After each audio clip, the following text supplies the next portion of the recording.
विद्यार्थी नमस्कार। इस वीडियो लेक्चर में हम बात करेंगे BA BSc BCom BBA BCA बीएचएससी तृतीय वर्ष का जो आपका वोकेशनल कोर्स यानी कि व्यावसायिक पाठ्यक्रम है, जिसका नाम है रिटेल मैनेजमेंट यानी खुदरा प्रबंधन। इस वोकेशनल कोर्स का जो पेपर है, उपभोक्ता मामले और ग्राहक सेवा यानी consumer affair and customer care. तो विद्यार्थियों, इस वीडियो लेक्चर के माध्यम से हम रिटेल मैनेजमेंट तृतीय वर्ष यानी फाइनल ईयर का पाठ्यक्रम यानी कि सिलेबस, प्रायोगिक पाठ्यक्रम यानी प्रैक्टिकल का सिलेबस और महत्वपूर्ण प्रश्नों का संग्रह देखेंगे। तो आप लास्ट तक मेरे साथ एंड डॉक्टर दीपेंद्र कुमार शर्मा के साथ आपके अपने यूट्यूब प्लेटफॉर्म पर जुड़े रहिएगा और हम बात करेंगे one by one syllabus, practical पाठ्यक्रम और उसके बाद महत्वपूर्ण प्रश्नों के बारे में। यूनिट फर्स्ट दी हुई है जिसको आपको पढ़ना होगा परिचय यानी कि इंट्रोडक्शन, कॉन्सेप्ट ऑफ कंज्यूमर, उपभोक्ता की अवधारणा, उपभोक्ता की खरीद प्रक्रिया, कंज्यूमर बाइंग प्रोसेस और खरीदी के बाद व्यवहार, process and post purchase behaviour, उपभोक्ता शिकायतों को प्रभावित करने वाले कारक, factor affecting voicings of consumer grievance, असंतुष्ट उपभोक्ताओं के लिए उपलब्ध विकल्प, निजी कार्यवाही और सार्वजनिक कार्यवाही, न्यायालय के बाहर निवारण के लिए सुलह और मध्यस्थता। उसके बाद आता है इसी के अंदर यूनिट फर्स्ट में बाजारों की प्रकृति, भारतीय उपभोक्ता बाजारों के विशेष संदर्भ में बाजारों का उदारीकरण और वैश्वीकरण, भारतीय बाजार के संदर्भ में ई कॉमर्स, खुदरा और थोक मूल्य की अवधारणा, अधिकतम खुदरा मूल्य यानी एमआरपी, उचित मूल्य, जीएसटी, लेबलिंग और पैकेजिंग और प्रासंगिक कानून, विधिक माप विज्ञान यानी मेट्रोलॉजी। तो यूनिट फर्स्ट में आपको ये सब पढ़ना होगा। अब हम चलते यूनिट सेकंड की ओर।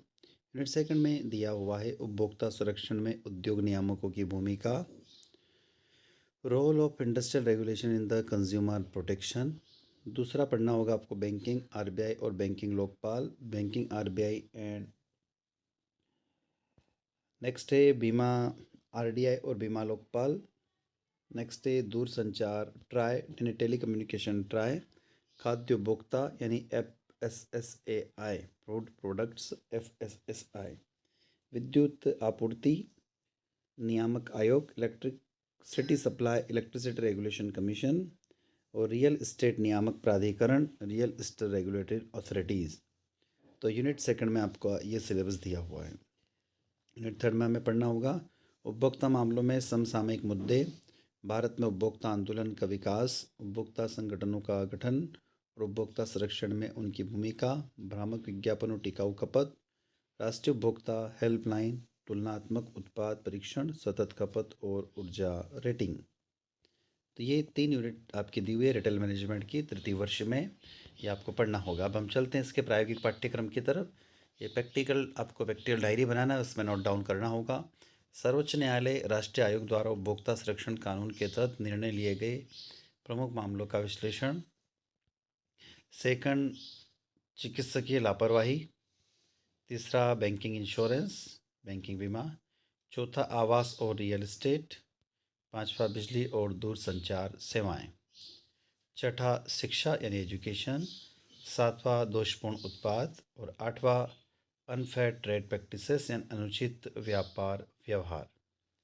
तो ये आपका प्रायोगिक पाठ्यक्रम का सिलेबस है जिसमें 8 अलग अलग पॉइंट बताए गए हैं।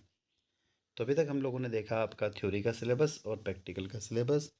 अब चलते हैं हम इसके महत्वपूर्ण प्रश्नों की ओर, जिनमें से आपके परीक्षा यानी मुख्य एग्जाम में यहाँ से प्रश्न आ सकते हैं या आएंगे। Explain the concept of consumer, उपभोक्ता की अवधारणा को समझाइए। Explain the consumer buying process, उपभोक्ता की खरीदी प्रक्रिया को समझाइए। प्रश्न क्रमांक 3, किसी उत्पाद के खरीदी के बाद व्यवहार को समझाइए। Right the factor affecting consumer complaints. प्रश्न क्रमांक 4, उपभोक्ता शिकायतों को प्रभावित करने वाले कारकों को लिखिए। What are the options available to disaffected the consumers. प्रश्न क्रमांक 5, असंतुष्ट उपभोक्ताओं के लिए उपलब्ध विकल्प कौन कौन से होते हैं। How can counselling and medicines be done for the consumer out of court riddles. प्रश्न क्रमांक 6, उपभोक्ताओं के न्यायालय के बाहर निवारण के लिए सुलह और मध्यस्थता किस प्रकार की जा सकती है। What is the nature of the market for consumers. प्रश्न क्रमांक 7, उपभोक्ताओं के लिए बाजार की प्रकृति किस प्रकार की होती है? Write not liberalisation of and globalisation of Indian market. Question number 8, भारतीय बाजारों के उदारीकरण वैश्वीकरण पर टिप्पणी लिखो। Write comment on e commerce in relations to Indian market. प्रश्न क्रमांक 9, भारतीय बाजार के संबंध में ई कॉमर्स पर टिप्पणी लिखिए। Explain the concept of retail and wholesale price in the context of Indian market. भारतीय बाजारों के संदर्भ में खुदरा और थोक मूल्यों की अवधारणा को समझाइए। प्रश्न क्रमांक 11 दिया, what is the maximum retail price? Right a comment. अधिकतम खुदरा मूल्य क्या होता है? टिप्पणी लिखिए। प्रश्न क्रमांक 12, right comment on the following. निम्न पर टिप्पणी लिखे।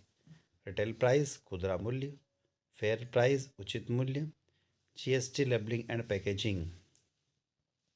प्रश्न क्रमांक 13, what are the relevants law in the context of Indian market? भारतीय बाजारों के संदर्भ में प्रासंगिक कानून कौन कौन से हैं? प्रश्न क्रमांक 14, what is metrology? Write a comment. Metrology क्या है? टिप्पणी लिखो। प्रश्न क्रमांक 15, write a note on the role of industrial regulation in the consumer protection. उपभोक्ता संरक्षण में उद्योग नियमों की भूमिका पर टिप्पणी लिखिए। What is the Reserve Bank of India and are the its main functions? प्रश्न क्रमांक 16 दिया हुआ है। रिजर्व बैंक ऑफ इंडिया और इसके प्रमुख कार्य क्या क्या है? प्रश्न क्रमांक 17, what is called banking ombudsman? What is in its main functions? Banking Lokpal किसे कहते हैं? इसके प्रमुख कार्य क्या क्या है? प्रश्न क्रमांक 18, explain what is IRDA in insurance sector? बीमा क्षेत्र में IRDA क्या है? समझाइए। What is the insurance? बीमा लोकपाल क्या है? इसके प्रमुख कार्य लिखिए। प्रश्न क्रमांक 20, दूरसंचार क्षेत्र में ट्राइब पर टिप्पणी लिखिए। प्रश्न क्रमांक 21, विद्युत नियामक आयोग क्या है? इसके प्रमुख कार्य कौन कौन से? What is the electricity regulatory commission and what are this main function? Question number 22, what is the real estate regulation authorities? Real estate नियामक प्राधिकरण क्या है? इसके कार्यों को समझाइए। प्रश्न क्रमांक 23, व्हाट आर द उपभोक्ता मामले में समसामयिक मुद्दे कौन कौन से होते हैं? उन पर टिप्पणी लिखो। प्रश्न क्रमांक 24, भारत में उपभोक्ता आंदोलन का विकास कहाँ से प्रारंभ हुआ? What did development of consumers movement state in India? Question number 25, उपभोक्ता संगठनों का गठन किस प्रकार किया जाता है?